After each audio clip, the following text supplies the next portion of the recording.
MPC BiPC విద్యార్థులకి ఒక వరం సీఏ సీఎంఏ కోర్సులు. సీఏ సీఎంఏ చదివే విద్యార్థుల్లో 40% మంది ఎంపీసీ మరియు బైపీసీ విద్యార్థులే. Master minds. పోయిన ఎలక్షన్లో కడప జిల్లాలో రిజల్ట్ చూస్తే అంటే ఒక బద్వేలు పులివెందుల తప్పితే 5 కాన్స్టిట్యూన్సీలో కూడా మంచి మెజారిటీ.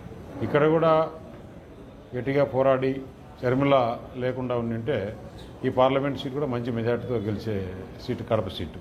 ఎందుకంటే అవినాష్ రెడ్డి ఇక్కడ జిల్లాలో చేసిన దందాలు, వివేకానంద రెడ్డి మర్డరు, ప్రతి విషయంలో కూడా ప్రొద్దుటూరులో చూస్తే ప్రొద్దుటూరు ఆర్థికంగా ముందు నుంచి పూర్వం నుంచి కూడా మంచి టౌన్.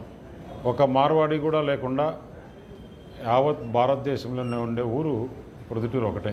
ఎందుకంటే ఫైనాన్స్ కంట్రోల్ అంతా కూడా ముందు నుంచి కూడా ఇక్కడ వైశాస్ బాగా చేసేవాళ్ళు కాబట్టి సెకండ్ బాంబేగా ప్రొద్దుటూరు గోల్డ్ మార్కెట్. అటువంటి టౌన్ను మొత్తం పాడు చేసి దీని ఒక మట్కా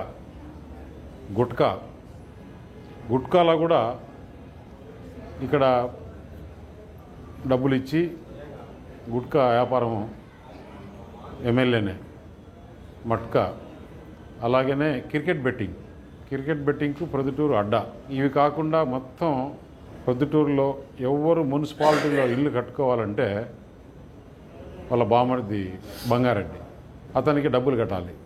నేను ఒకటే చెప్తున్నా ప్రొద్దుటూరు మున్సిపాలిటీ ప్రజలకి, ఎవరెవరి దగ్గర మీ దగ్గర బలవంతంగా వసూలు చేశారో మీరు వచ్చి స్వచ్ఛందంగా కంప్లైంట్ ఇస్తే మీ డబ్బులు వాపసు ఇప్పించే మార్గం న్యాయంగా చేస్తామని చెప్పేసి తెలియజేస్తున్నాను. ఇక్కడ ఇల్లీగల్ లేఅవుట్స్ దాని మీద కూడా ఏ విధంగా యాక్షన్ తీసుకోవాలా, ఏ విధంగా చట్టపరమైన చర్యలు తీసుకోవాలా చూస్తాం. చాలామందిని బెదిరించి చుట్టుపక్కల స్థలాలు తీసుకున్నారు. వాళ్ళందరూ కూడా ఒకటే విన్నవిస్తున్నా, అప్పుడంటే మీరు భయపడి వారికి లొంగిపోయారు. మీకు ఎలాంటి ఇబ్బందులు జరిగినా కూడా వచ్చి మా దృష్టికి తీసుకొస్తే మేము ప్రభుత్వ దృష్టికి తీసుకెళ్ళి మీకు న్యాయం జరిగే విధంగా చేస్తామని చెప్పి తెలియజేస్తున్నా.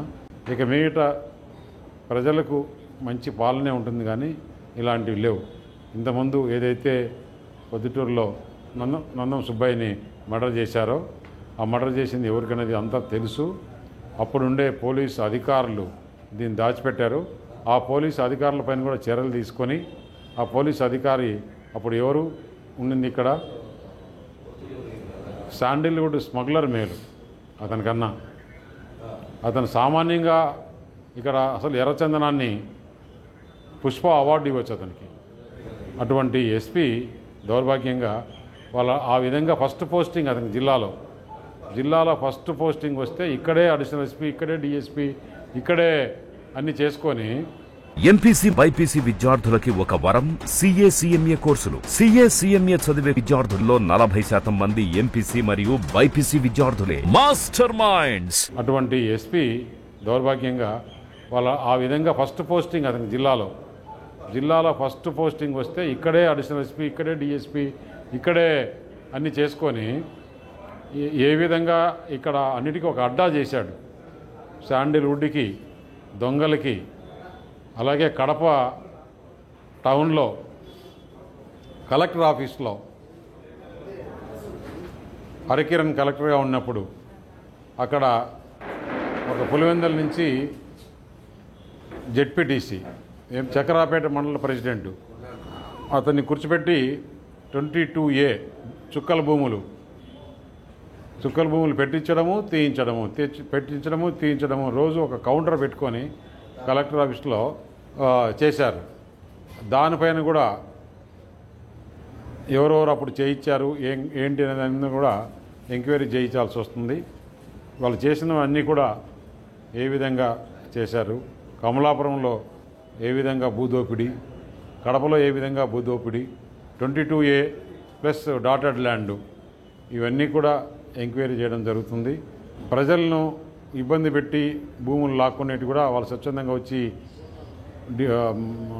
మొత్తం వాళ్ళు కంప్లైంట్ చేస్తే తప్పకుండా వారి భూములు వాళ్ళకి ఇప్పించడము ఇవన్నీ జరుగుతుంది.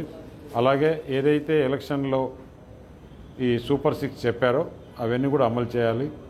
డెవలప్మెంట్ సైడ్ కూడా మున్సిపాలిటీలు అయితే అసలు ఏమాత్రం క్లీన్ లేదు, మంచి శుభ్రం లేదు, దోమలు ఎక్కువ అయిపోయినాయి. అసలు పరిపాలన గురించి పట్టించుకునే నాదుడే లేడు ఇక్కడ. ఎంతసేపున జగన్మోహన్ రెడ్డి సంపాదన సంపాదన సంపాదన. నేను ప్రొద్దుటూరు చుట్టుపక్కల ప్రజలకు కూడా తెలియజేయడం అంటే, ఎవరు కూడా మీరు మోసపోయి ఇసుక కొనాల్సిన అవసరం లేదు. ప్రభుత్వం మనకు దగ్గరలోనే ఎక్కడన్నా ఒక ర్యాంపు ఇస్తుంది ప్రొద్దుటూరుకి, ఎందుకంటే పెన్నా రివర్ ఉంది కాబట్టి. ఎవరి దగ్గర కూడా మీరు కొనాల్సిన అవసరం లేదు, దళారులు ఉండాల్సిన అవసరం లేదు. డైరెక్ట్గా మీరు ర్యాంపు దగ్గరికి పోతే ఇసుక అక్కడ లోడ్ చేసి విధంగా ఇచ్చే విధంగా ప్రభుత్వం తయారు చేస్తుంది ఆ పథకం. కాబట్టి ఇసుక కానీ ఈ గ్రావెల్ కానీ ఇంతకుముందు మాదిరి దందాలు ఎవరు చేసుకోవాల్సిన అవసరం లేదు. అలాంటి ఏదైనా ఉంటే కూడా మీడియా కూడా మా దృష్టికి తీసుకొచ్చేస్తే నేను తప్పకుండా అధికారుల దృష్టికి తీసుకెళ్ళి తగు చర్యలు తీసుకునే విధంగా చేస్తాం. ముందు మాదిరి ఇక్కడ ఏదైతే అధికారం ఉందని చెప్పేసి ప్రజల సొమ్ము విచ్చలవిడిగా దోచుకున్నారో, ఇప్పుడు ఇక్కడ ప్రజల పాలనే ఉంటుంది కానీ ప్రజలకు ఏ విధంగా నచ్చే విధంగా ఉంటుంది కానీ జగన్మోహన్ రెడ్డి పాలన మాదిరి ఉండదు. దౌర్జన్యాలు ఉండవు, ప్రతీకార చర్యలు ఉండవు, కక్ష సాధింపు చర్యలు ఉండవు. ప్రజలంతా కూడా ప్రశాంతంగా ఉండే విధంగా, ఏ తప్పు జరిగినా కూడా నిష్పక్షపాతంగా నిర్భయంగా మీడియా దృష్టికి తీసుకురావచ్చు, మా దృష్టికి తీసుకురావచ్చు. మరిన్ని వీడియోస్ కోసం ఛానల్ ని సబ్స్క్రైబ్ చేయండి, లేటెస్ట్ అప్డేట్స్ కోసం వాట్సాప్ ఛానల్ ని ఫాలో చేయండి అండ్ లింక్ డిస్క్రిప్షన్ లో ఉంది.